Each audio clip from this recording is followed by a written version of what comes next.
This video has been sponsored by Brilliant. As a kid, I was fascinated by things that were able to glow in the dark because to me, it was kind of like magic. It blew my mind that simple plastic toys and stickers could somehow collect and store light energy. I recently tried looking for some of the old glow toys that I had as a kid, especially a little dinosaur that was my favorite, but I think my mom gave them away years ago. This made me a bit sad, and I went online to try to find some replacements. I was able to find some that looked kind of similar, and I was about to get them, but then I realized it could actually be a lot more fun if I made them myself. At first, the idea of making something that glowed seemed almost impossible to me, and I assumed that it had to be super complicated and difficult. However, it turns out that at least chemically, it can be surprisingly simple. One of the most common glow powders is just made from something called zinc sulfide, which is a relatively cheap and naturally occurring mineral. I really thought that there had to be some super exotic or uncommon elements involved, but it was apparently possible with just generic zinc and sulfur. With a quick Google search, it was easy to find a lot of places that were selling the zinc sulfide glow powder. So, to make my toys, I could have just bought some, mixed it into some plastic, and poured it all into a mold. But to me, that was almost the same thing as just buying the pre-made glow toys, except with some added steps. What I wanted to do was make my own glow powder completely from scratch. To do this, I was going to have to make zinc sulfide, and I found that the easiest way was to burn a mixture of sulfur and zinc metal. So I went and got my zinc powder, and I added about 50 grams of it to a beaker, along with about 24 grams of sulfur. To mix them, I just kept pouring it back and forth between two beakers until the color looked like it was even. After that, it was pretty much good to go, and I started out by testing just a small amount of it. It was supposed to be possible to set it off by just touching it with a hot glass rod, but when I tried it, it didn't seem to work very well. I held it there for a bit, and it eventually kind of started working, but it almost immediately died out. I thought that maybe the glass rod just wasn't hot enough or something, so I tried it with some red-hot metal. This didn't turn out to be a great method either, but after abandoning it for a bit, it did eventually work. These methods clearly weren't working very well, and I found that it was a lot better to just blast it with a blowtorch.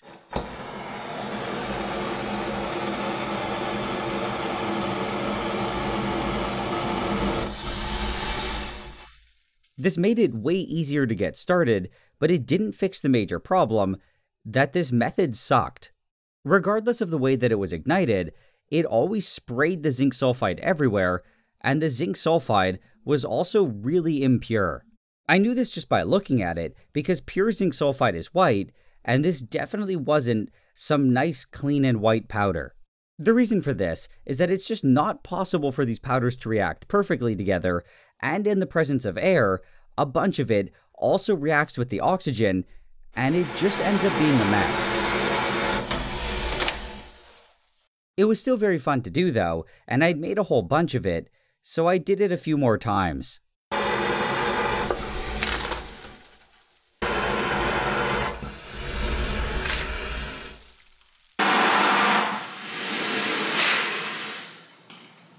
Now to see if it worked, I shot it with a black light, which should cause it to light up. However, what I had here looked like it was almost entirely dead, except for just a few spots. I then turned off the light to see if it would glow, and there was absolutely nothing, but that actually didn't surprise me.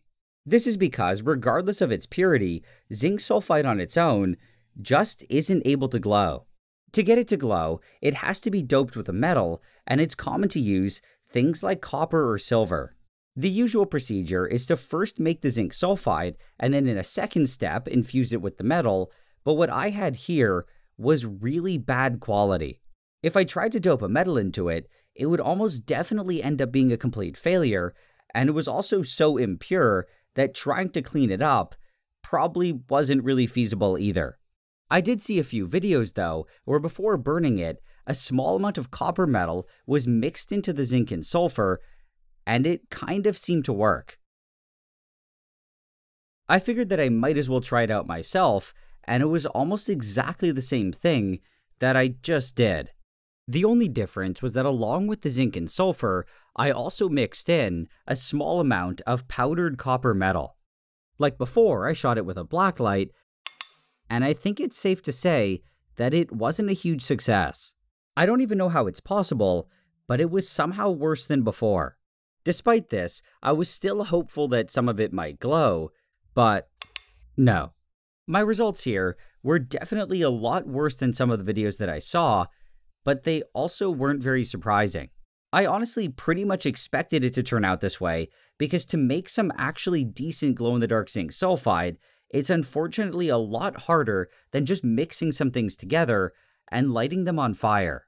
It's a much more difficult and finicky process where I'd first have to make some pure zinc sulfide and then carefully incorporate a metal like copper into its crystal structure.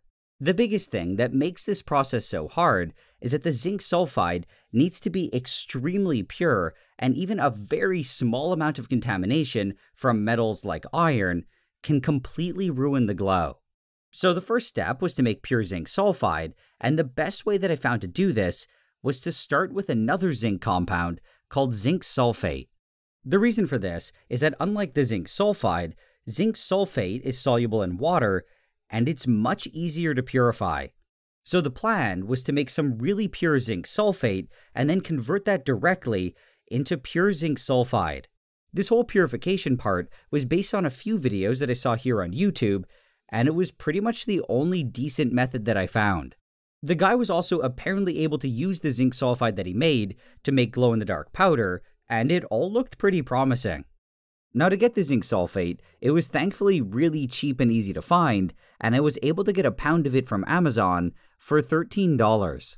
A pound of it was way more than I was ever going to need, but I actually had a hard time finding anyone selling less than that. But either way, I now had my zinc sulfate, and the first thing that I had to do was clean it up. To get started, I added about half a liter of distilled water to a very clean beaker, and I turned on the stirring. I then added 125 grams of the zinc sulfate, and I cranked up the heating. After just a few minutes, it was already quite warm, and I quickly cleaned the sides with a bit more distilled water. This was about 10 minutes later, and in theory, if this were pure zinc sulfate, it would have been both perfectly clear and colorless. This definitely wasn't what I had, and the zinc sulfate was obviously not the highest grade stuff. But that didn't really matter, because regardless of how pure or impure it might have been, the cleanup was going to be the same. The first step to clean it was to add a very small amount of something called potassium permanganate. The moment that I added it, it all started turning brown, and this told me that it was definitely reacting with something. This is because normally, potassium permanganate has a really strong purple color, and it only turns brown if it's getting degraded. Over the next few minutes, it turned almost black, and I pulled out some of it with a pipette to check the color. If there were even a tiny amount of the permanganate left, it would have been purple, or at least slightly pink. However, what I had looked like it was just a mix of yellow and brown. This told me that all the permanganate had probably reacted, and that I had to add some more. I then let it stir for about 10 minutes, and I waited to see if the color would disappear. What I was doing here was oxidizing a lot of the different metal contaminants that were in there, especially iron, and converting them into a form that was insoluble in water. This would cause them to separate out as a solid, and to get rid of them, I'd just have to filter them off. I think the major contaminant here was, like I just said, from iron, and I think that a lot of the dark brown, almost black stuff was just iron hydroxide. A lot of it, though, was also manganese dioxide, which formed as the permanganate reacted and broke down. As the permanganate degraded, it also unfortunately released potassium ions, which dissolved into the solution. This was adding a potassium impurity that wasn't there before, but this wasn't going to be an issue, and I'll talk more about that later on. After 10 minutes, I checked the color again, and it was still a bit purple. So the next thing to do was crank up the heat, and to boil it for about an hour. This extra heat just made the permanganate even more aggressive, and it made sure that it would oxidize everything that it possibly could. When it was done, I took it off the hot plate, and I put it into some ice water. While it was still hot, Most of the oxides and the impurities were able to stay dissolved, but as it cooled, they all started to separate out. I let it sit there for a while, and when it got to just around room temperature, I poured it all into a coffee filter. This would get rid of all that solid junk, and in a bowl underneath, I collected all the liquid. When it was done, I had a solution of zinc sulfate with little to no iron, but it definitely wasn't pure yet. It was dark purple from all the permanganate that I had added, and there was still more metal contamination that I had to get rid of. So, there was still a bunch of cleaning up to do. To do this, I put it all back into a beaker with a stir bar, turned on the stirring, and I dumped in 30 grams of powdered zinc metal. This was the exact same stuff that I had used before when burning it with the sulfur. What I was doing now was the complete opposite of the permanganate, where instead of oxidizing everything, I was trying to reduce it. To a certain degree, the zinc was trying to react with the permanganate, but because there wasn't any extra acid around, it was having a really hard time. To get it going, I could have added some acid, but I figured that the best thing to do was to instead add a small amount of hydrogen peroxide. This caused the rest of the permanganate to fall apart, and it all turned into more manganese dioxide, potassium hydroxide, oxygen gas, and water. Like before, the manganese dioxide all separated out, and later on, it would just get filtered off along with the zinc metal. The potassium hydroxide would dissolve into the solution though, and it would stay as an impurity. This would add on to all the potassium that was already there from the last step, but this shouldn't be a problem, and again, I'll talk about it more in a bit. I let it stir here for another 20 minutes, and this gave the zinc some time to attack the other metal impurities that might be there. For zinc sulfate, these usually tend to be things like copper, lead, nickel, cadmium, and cobalt. The zinc metal is able to react with these metal ions and reduce them back to their solid metallic form. This caused them to separate out, but because there was already so much zinc flying around, it wasn't possible to see much happening. When it was done, it looked almost the same, and I again filtered it using a coffee filter. It was able to trap almost everything, but the solution was still a bit cloudy. So, I waited for it to be almost done, and then I passed it all through the same filter again. This time it was way better, but I could still see some stuff in it. While editing now and seeing it on video, I find it really hard to see, but in person, there was definitely still some metal dust, or something else in there. So I decided to just cover the top, and to wait for it to settle out overnight. This was the next day, and it's hard to see any difference at all, but it had all sank to the bottom. To get rid of it, I just poured the liquid into a new beaker, and that was pretty much it.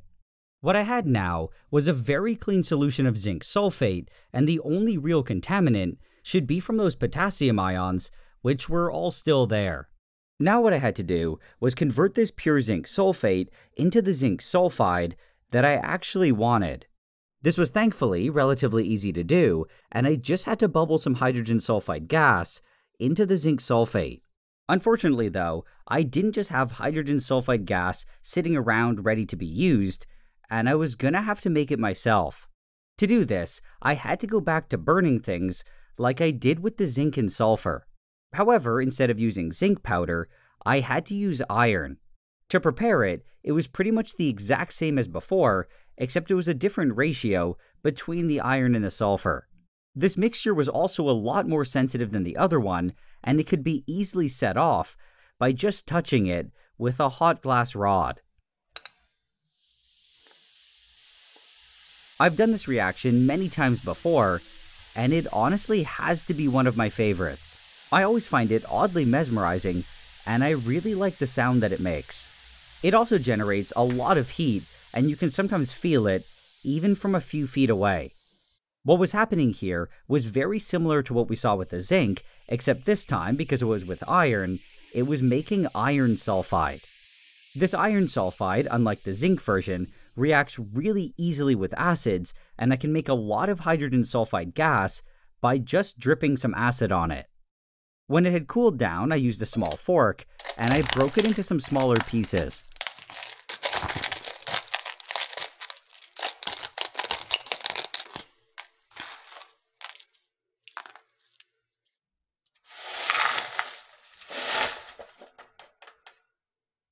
I then weighed out about 100 grams of it, and I dumped it all into a flask. The flask was then loaded up with a stopper, an addition funnel, and a gas adapter, and I added some clamps. After that, I filled a gas wash bottle with water, and I connected it to the gas adapter. This way, all the hydrogen sulfide that was made in this flask would get pushed out through the gas adapter and then through some water, which would help clean it up a bit. The other end of this wash bottle was then linked to the upper portion of another wash bottle. For this one though, I didn't include any water, or even the bottle itself. All the hydrogen sulfide that would be coming out here would instead be pumped directly into that pure zinc sulfate solution. At this point, I felt that things were pretty much good to go, so I poured some dilute hydrochloric acid into the addition funnel. Now to get things going, all I had to do was open the addition funnel. This let out some of the acid, which immediately started reacting and bubbling when it hit the iron sulfide. I could see it all bubbling through the wash bottle, which was not only cleaning it, but also helping me gauge how much of it I was making. Then after that, it was all getting pushed into the zinc sulfate solution. The moment that it touched it, it started reacting and forming zinc sulfide, which wasn't soluble in water. This caused it to separate out as some really fine particles, and it was also super white and not a dirty yellow like we saw before. It was also making sulfuric acid though, which was able to react with the zinc sulfide and turn it back into zinc sulfate. In the beginning, this wasn't really a problem, but the solution was slowly getting more and more acidic. Eventually, after reacting with probably less than 30% of the zinc sulfate, it would hit a point where there was too much acid. Then after that, any new zinc sulfide would just get turned back into the sulfate. So the reaction would eventually stop, but at that point, there would still be probably more than 70% of the zinc sulfate still just sitting there. Having a reaction shut down early like that is usually a bad thing, but in this case, it was totally fine. This was because any other metal impurities that might be there were also trying to react with the hydrogen sulfide. And if they did, a lot of them would also form insoluble sulfides and separate out along with the zinc sulfide. The largest impurity was from all that potassium that I mentioned earlier, but that actually wasn't an issue because potassium sulfide isn't stable. It was just breaking down again almost the moment that it formed, and it was basically just staying as potassium ions. The concern that I had was more for metal ions like manganese, cobalt, or copper, because those could easily form insoluble sulfides. This of course wouldn't be good, but by always keeping a lot of zinc around, it meant that the hydrogen sulfide was just always more likely to bump into a zinc than any of the impurities. So basically, from all this, I'll be getting less zinc sulfide in the end, but the stuff that I do get should be more pure. Now, as a quick point of safety, what I was doing here looked relatively simple and mundane, but it was actually quite dangerous, and I had to be very careful. This is because the toxicity of hydrogen sulfide gas is comparable to cyanide. Humans are really sensitive to its gross and rotten egg smell, which helps us avoid it, but we also get quickly desensitized to it. So, if you're around it for a bit, you usually completely stop smelling it, even in potentially deadly concentrations. I was doing this in a really strong fume hood, which would keep me safe, and I also had test strips set up in the room to monitor if any of it was building up, but it was still something that made me a bit nervous. When all the iron sulfide was eventually used up, I considered the reaction done. Now, to separate all the zinc sulfide that I had made, I just had to do another filtration. This time, though, I didn't just use a coffee filter and do it by gravity, and I instead used a vacuum filter and a proper filter paper. After I pulled everything through, I also washed the zinc sulfide a few times with distilled water. I was eventually left with all this pasty-looking stuff, and I transferred it all to a bowl. I now had to completely dry it, and I just threw it into an oven at a low heat for a few hours. When it was done, it was really dry and crispy. I then quickly crushed it up a bit, and I put it all into a small bottle.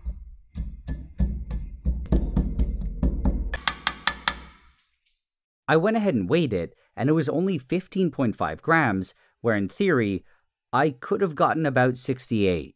However, this low yield was expected because I had chosen to make less of it in exchange for what was hopefully a higher purity. Now, what I wanted to do first with the zinc sulfide was to see if it were able to glow. So I turned off the lights and I shot it with some UV, and well, it did absolutely nothing.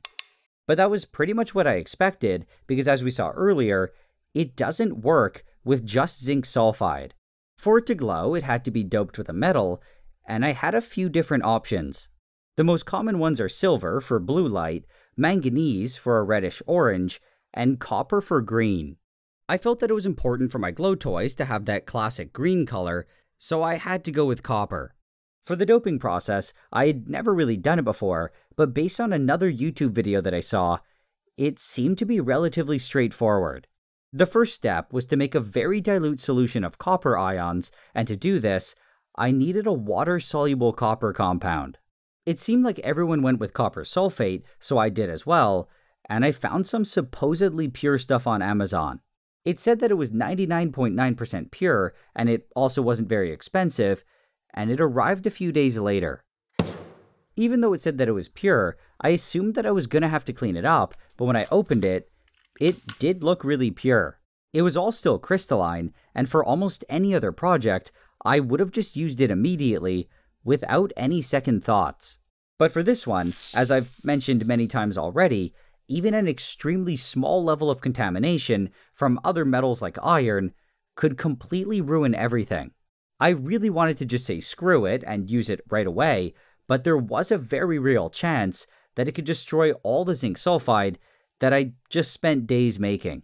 But on the other side, I also didn't want to potentially waste time purifying it when it might be fine. So what I decided to do was try it on a small scale with only 2 grams of the zinc sulfide. If it worked and I was able to get it to glow, it would not only tell me that the copper sulfate was good enough, it would also tell me that I actually made pure zinc sulfide. To try this, I started by making a copper solution, and the amount of copper sulfate that I needed for this was so small that it made me laugh a bit. I'd bought this 1 kilo bottle for the project, but just one medium-sized crystal was gonna be way more than I needed. I dropped the crystal into a bottle, poured in 50 ml of distilled water, and turned on the stirring. The color of copper sulfate is very strong, and every time I've worked with it, I would get a solution with a really nice blue color. However, this time, what I was making was so dilute that by the time it had all dissolved, it didn't look like anything had changed. But either way, what I had now was a solution of copper sulfate with an insanely low concentration. The crystal that I used only weighed 38 milligrams, so in every milliliter here, there was less than a milligram. I then got a beaker, added the 2 grams of zinc sulfide, and poured in 20 ml of distilled water. I mixed this around for a couple minutes, and then I added just 2 ml of that copper solution that I just made. I mixed this again for a couple minutes, and then I added 4 ml of a dilute solution of ammonium chloride. The purpose of this ammonium chloride was to act as something called a flux, and I'll talk more about it in a few minutes. I swirled this all around a bit, and when I felt that it was ready, I turned on the hot plate. What I had to do now was slowly get rid of all the water without bringing it to a boil. An hour later, it looked like a nice and dry powder, and I figured it was done. What I had now should be some zinc sulfide powder that was evenly coated with only 1.5 milligrams of the copper sulfate. This was an insanely small amount, and it was why it was so important to remove all the impurities. I really had to have just copper here, and even a few milligrams of another metal would have been pretty bad. This powder, however, still won't glow, because right now, the copper was just physically sitting on the surface of the zinc sulfide. For it to glow, the copper needs to become part of the zinc sulfide crystal structure, and to do this, I had to use some fire. I loaded everything into a quartz tube, and it was important to use quartz here because a regular test tube would have just melted. Then just for fun, I tested it again with a UV light, but as expected, it did nothing. After that, I filled the tube with nitrogen gas, loosely covered the top with some plastic wrap, and I blasted it with a torch until it started glowing yellow. I then tried to keep it glowing like this for 10 minutes. I had a hard time finding much info about it, but it was at this step that the ammonium chloride that I had added was supposed to be helping. I only found one reference, but it said that in order for the copper to get incorporated into the zinc sulfide, there had to be chloride, bromide, or iodide ions present. Pure zinc sulfide and copper sulfate, though, wouldn't have any of these, so I had to add at least one of them. Ammonium chloride was used because it was an easy source of the chloride, but also because it breaks down really cleanly. Any extra ammonium chloride should just decompose into ammonia and hydrogen chloride gas, and it shouldn't leave anything behind. After firing it, I let it slowly cool back down to room temperature. As it did this, the crystalline structure of the zinc sulfide was changing, and it was hopefully incorporating the copper into it. When it was finally at room temperature, I was ready to test it with the UV again, but I was honestly quite nervous. I was really scared because if it didn't glow at all, I'd have absolutely no idea what to do. A total failure could be caused by so many things, like impure zinc sulfide, a bad doping process, impure copper sulfate, or even just metal contamination from my glassware. And going back and having to test and fix all these things would be an absolute nightmare. So I took a deep breath, turned on my light, and I was really happy to see that it was giving off a nice green color. This was a very good sign that it had worked, and it meant that the copper had, at least in some way, incorporated itself into the zinc sulfide. However, what I was seeing here was just something called fluorescence, where the light was being absorbed by the zinc sulfide, and the energy was almost immediately getting spit back out as green light. Fluorescence is extremely fast, and there's no storage of energy, so the moment the UV light was turned off, the green light looked like it disappeared. It all disappearing, though, wasn't necessarily a bad thing, because fluorescence isn't what makes things glow in the dark. For that, we need to have a different process going on called phosphorescence. When something's phosphorescent, some of the light energy that it absorbs kind of gets stored, and it takes a much longer time to re-emit it. This delay can be from seconds to as long as hours, and it's what causes things to glow after the light source is taken away. However, it's much weaker than fluorescence, and it's usually hard to see if all the lights are on. So, things were actually looking pretty good, and to see if it were phosphorescing, I had to get it as dark as possible. So I turned off all the lights, charged it up for a few seconds, and it actually worked. I mean, it wasn't exactly amazing, and it looked like it was dying pretty quickly, but I was still really happy to see this. Before this, I had tried making it a few other ways, and they had all failed miserably, so it was pretty exciting to even have something that barely worked. So this little trial run was successful, but the quality wasn't exactly the best. Before going into this, I knew my results weren't going to be amazing, but this was unacceptably bad. It looked like a lot of the powder barely even glowed, or didn't at all, and the whole thing completely died within about a minute. It wasn't even that the camera wasn't picking it up or something, it was legitimately 100% dead. This one trial run, though, gave me a lot of insight into what I could fix, and I decided to do a second little trial and to change a few things. However, this can be very time-consuming, and I decided to go with the much riskier shotgun method, where I change multiple variables at the same time. It's riskier because if it works, then I saved a lot of time, but if it doesn't, I have absolutely no idea what happened. The powder before was a bit grainy and chunky, and I felt that this might have contributed to all those dead spots and the general unevenness. So the first thing that I did was throw it all into a small blender, and I let it run for a few minutes.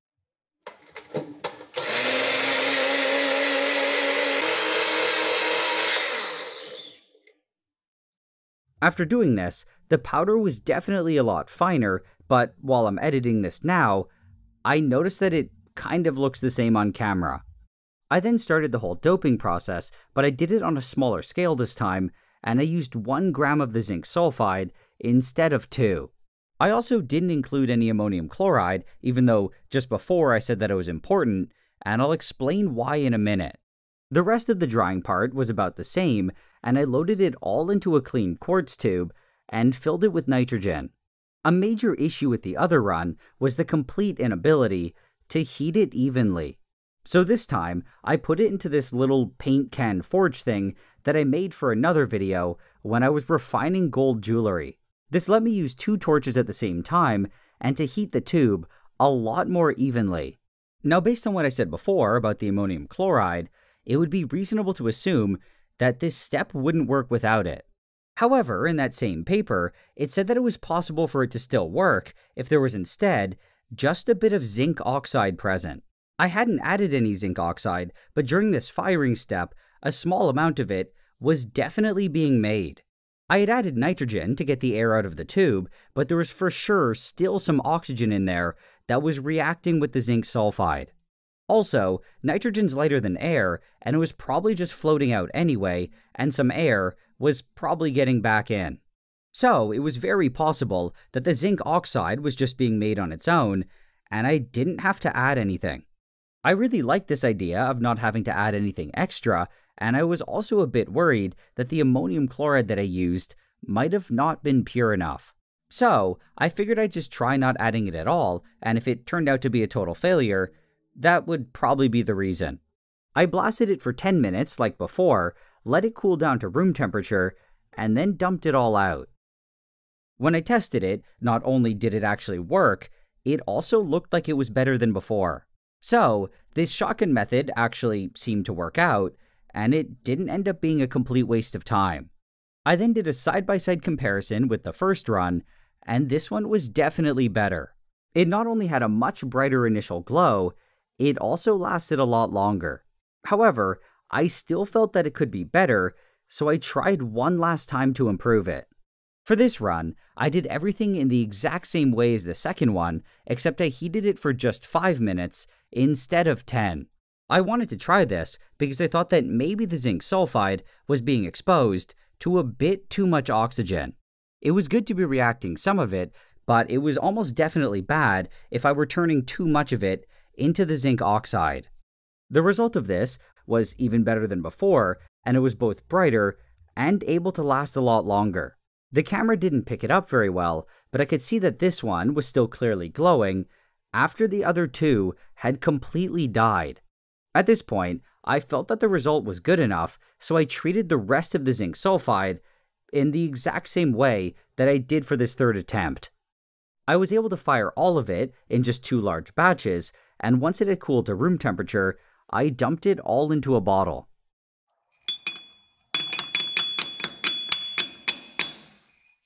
After days of work, I was finally done making it, and I had a small amount of surprisingly decent glow powder. It was definitely still not as good as the stuff that you can buy, but honestly, it turned out way better than I expected. Now, it was finally time to try and make some glow toys with it.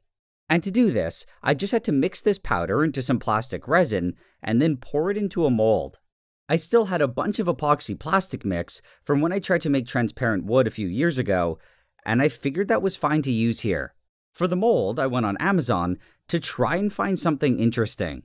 I wasn't initially planning to make dinosaurs to replace the ones that I had lost, but I ended up really liking this one.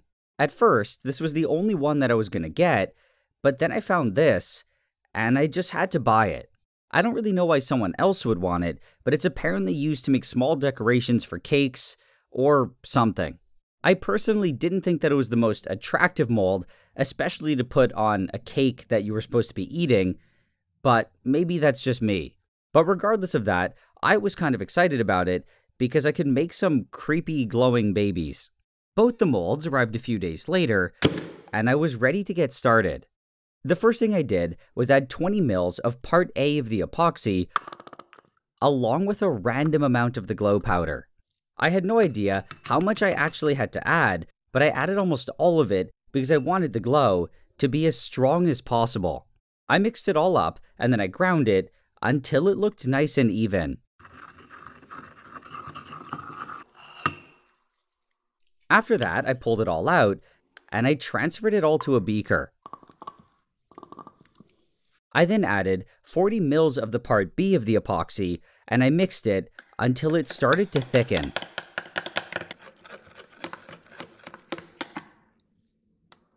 I then poured it all into the molds, and I let it sit overnight to completely harden.